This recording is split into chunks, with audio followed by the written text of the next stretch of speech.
Hello, welcome back. Welcome to my kitchen. Come in, sit down, and let me cook for you. I'm Tom, the Sunday Dinner Chef. Let's get started. Hey everybody, today's video is brought to you by Say Less. It is a new rub that is put out by www.drunkenchefrubs.com.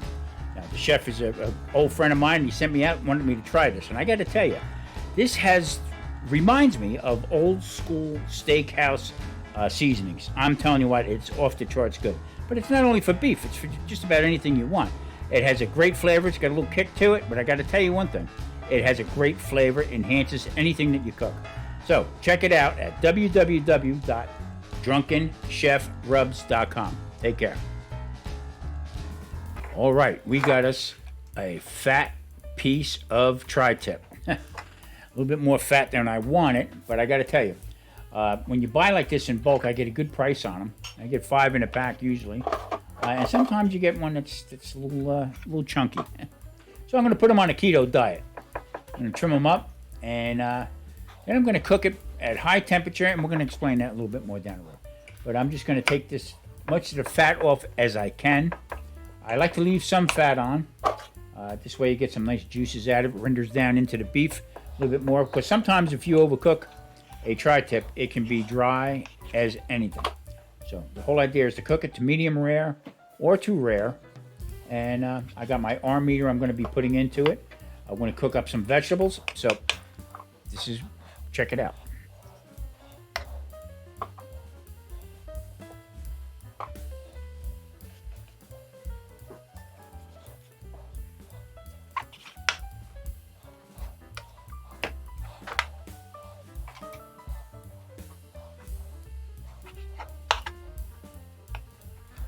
So now, as you can see, this is a little rigid. It's still a little frozen in the middle.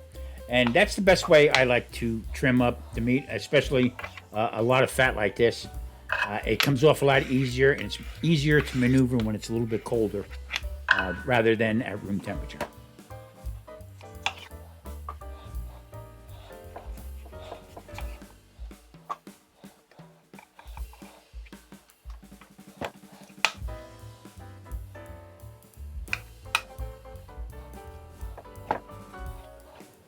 Okay, I got it pretty much trimmed up. Now I'm going to be putting on this new seasoning. Now, what I like about this is I'm not critiquing this at all. I already tried it. I used it on a couple different dishes. And I got to tell you what, it is very good. This takes me back to some of the steakhouses I used to frequent in New York and also in Philadelphia. Great flavor, not overpowering with salt. As a matter of fact, on the label it says 50% less salt. But I tell you, the coarseness of it just gives me that steakhouse feel. Now, I tried it on some pork, worked great. I did some chicken. Also, I put in some of my salad dressing I mixed in with it. Also put on a baked potato. So it's virtually, you can use it just anywhere. Now, this is not a commercial for it. The chef is a good friend of mine. He sent me out to try it, and he told me, make sure you be critical. He said, if you don't like it. I like it. I absolutely love it. www.drunkenchefrubs.com. Please check them out. Tell them, hey, Tom, the Sunday Dinner Chef, sent me. And there it is. So, in a bowl, I don't like to sprinkle that onto a board. I don't like to waste anything because this is actually good stuff. So, I put it in a bowl, and I make sure that it all adheres to the beef. Now, this is going to go into a square pan. I'm going to put a little bit of grate in it, keep it up off the ground. I'm going to use my arm meter. Now, this thing is fantastic. It connects to my phone, and it'll give me actually the ambient heat, also the internal temperature, and it gives me a signal when I'm getting close to the temperature inside. Normally, I would cook it to rare, but today I'm going to make it medium rare. And I'm going to make a nice gravy with the pan drippings. Okay, into a square pan, I'm going to be putting in the tri-tip. I have a rack in there. I'm going to keep it off the bottom. And I'm going to be adding in some of the vegetables. Now, I'm going to put the baked potatoes right in the same pan there because it's not going to be swimming for sure. Clean out the bowl here. And the rub, I'm telling you, it's fantastic. Now, I didn't put too much on. You don't need a lot. I'm not one of them guys who like to overpower it with stuff, but that's just enough. 2 small baked potatoes, and then we're going to get into some of the vegetables that I'm going to be putting in. What I am going to be doing is I'm going to be making a gravy, but I'm going to use, rather than flour, I'm going to be using the vegetables as the thickening agent. So I'm going to cut up some carrot in there, put it in there. Now, if you don't happen to have a peeler handy, you can use the back of the knife, just scrape it off. I'm not too concerned about getting all the skin off. I want the flavor, basically what I want. So let me get this cleaned up here. And then I'm going to cut up a red onion and also chop up some garlic. And everything is going to go into the pan. And we're going to get this into the oven, 400 degrees, and get it cooking. All right, the whole idea of using just vegetables for the thickening agent of, for the gravy, cut back on the flour, okay? And it actually gives it a really good taste. You got to take your time with it because you got to let everything cook. You're going to see when I strain it, all right? You're going to see a lot of the pulp that's left. But I'm trying to get most of the starches out of it, and it'll help thicken it up naturally.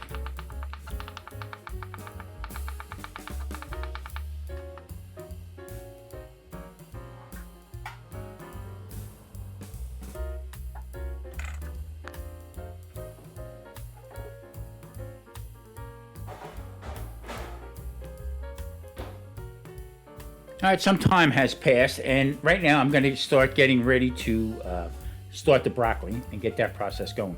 But I am going to continue. This is why I like this AR meter, because it actually, you can visual to see exactly what's going on. So I'm going to watch what happens, and I'm going to try to pull this at 125. So into the pan, I'm going to be putting some butter, olive oil, add the garlic, and get this thing going. And I got a little surprise.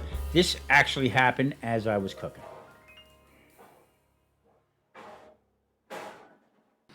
Okay, so at this point, the temperature hit like around 125, 126, and I decided to pull it right there because the probe is going to stay in it. I'm going to cover it, but this meat is going to continue to cook. This is where people go wrong sometimes because they actually leave it in till it hits the temperature, and then once they pull it out, it's still cooking, can't stop it. So, yeah, that's how a lot of roasts get ruined because they don't figure out the time. Now, my target time, my target temperature was 134, medium rare. I pulled it at 123, and I think when after all said and done, I think it was like about 132, 133. So really close. Garlic into the pan, olive oil, butter. Now, my next door neighbor, Miss Linda, she come to find out she had a spice store. And she owned it, and she made all different types of blends. Very interesting woman to talk to. So she gave me this spice also to use.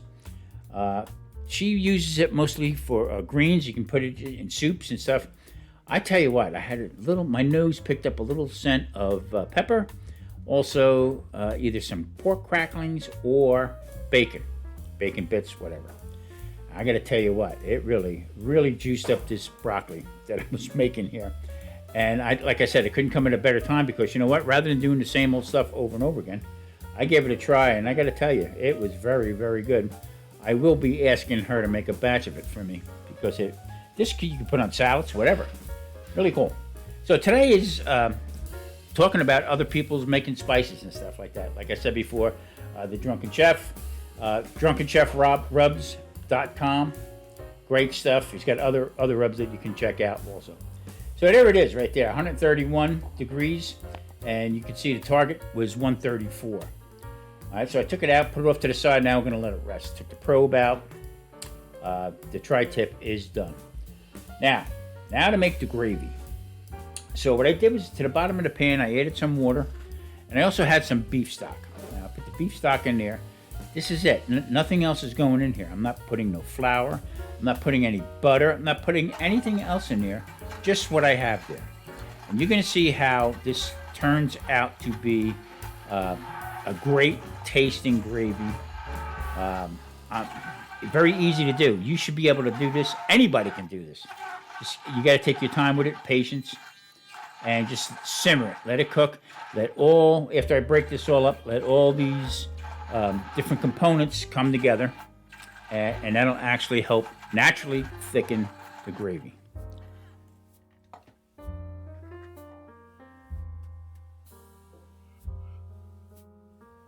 All right, now it's time to strain it, and you're going to see the pulp that's left in the strainer, okay?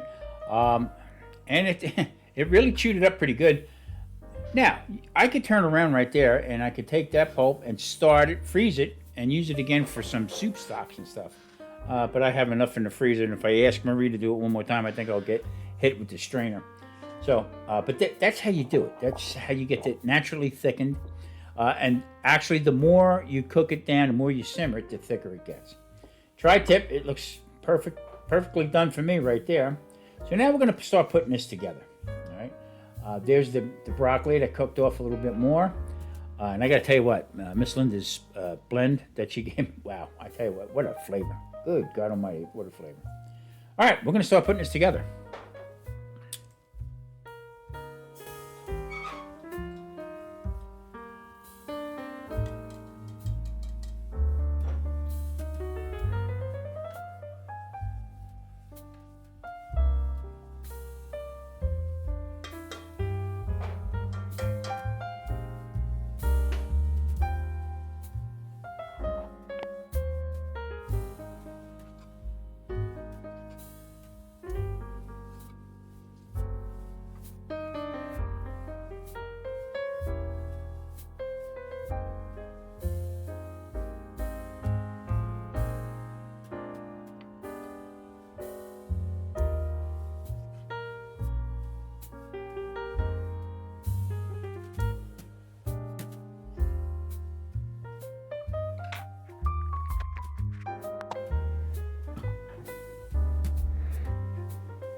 Well, folks, there you have it. It is a great traditional Sunday dinner. A nice roast beef with gravy, baked potato, broccoli.